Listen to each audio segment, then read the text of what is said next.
Hey, welcome to Wise Up, a walk through the book of Proverbs. Today is day 26, so we're in Proverbs chapter 26. Now I'm going to read several verses in a row and then kind of talk about all of that at once. There's a big chunk of this particular proverb that covers language and speech and really conversation, and not conversation from the angle of what you're saying, but more like the root causality behind it.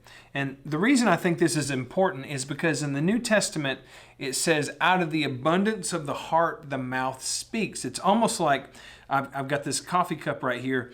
If it's completely full and you bump it, what comes out is related to what's in it. And so what we're full of on the inside generally tends to find its way out. And so if we're full of anger, usually that comes out in our speech. If we're full of joy, usually that comes out in our speech.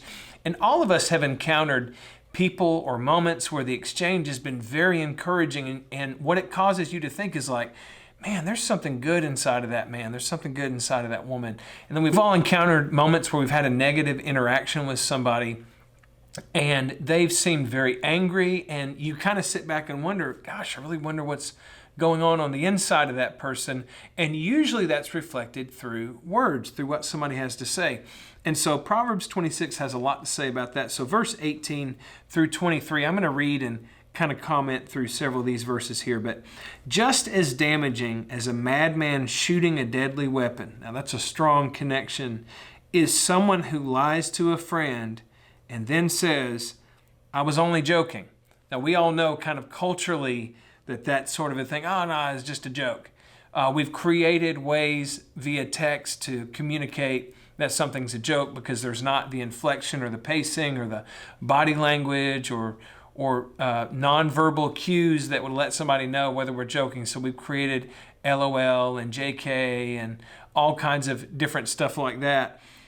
There's a funny skit by Key and Peele where they're miscommunicating via text, and it shows one guy texting and he's all happy, and the other guy's receiving the text and he's angry, and he's sending angry texts back that sound like they could be comical on the other end. And so when they finally see each other face to face, one's really happy to see the other guy, and the other guy comes with like a baseball bat and a helmet and like a chainsaw, and so they were totally miscommunicating. And so there can be moments where people will say something or maybe speak out of dishonesty or out of something that's rooted in their heart, but then they'll say, I was only joking. And the reality is sometimes it is a joke, but then sometimes the I'm only joking is just a cover for something that's really negative. So what we want to do is not get overly analytical of everything that we say, but use some wisdom to say, okay, what am I saying? What do I mean by what I'm saying? What's the intention behind what I'm saying? Where is my heart? And then with other people around us, we want to say, okay, what are they saying? What are they actually saying by what they're saying? Why are they saying it? And then what's the root cause in their heart? Now, we can get to a place where we overanalyze and over-evaluate what everybody else does and can even get a little critical or sometimes cynical, and that's not the goal here. But communication is much harder than all of us think. We all think we're great communicators verbally, but the problem is I've encountered multiple moments, I've been there myself, where two people are talking, me and another person, and we're having two very different conversations. And boy, isn't that crazy. Verse 20 says, fire goes out without wood, and quarrels disappear when gossip stops. What a great reminder. When the gossip is cut off, it's like a fire that no longer has wood.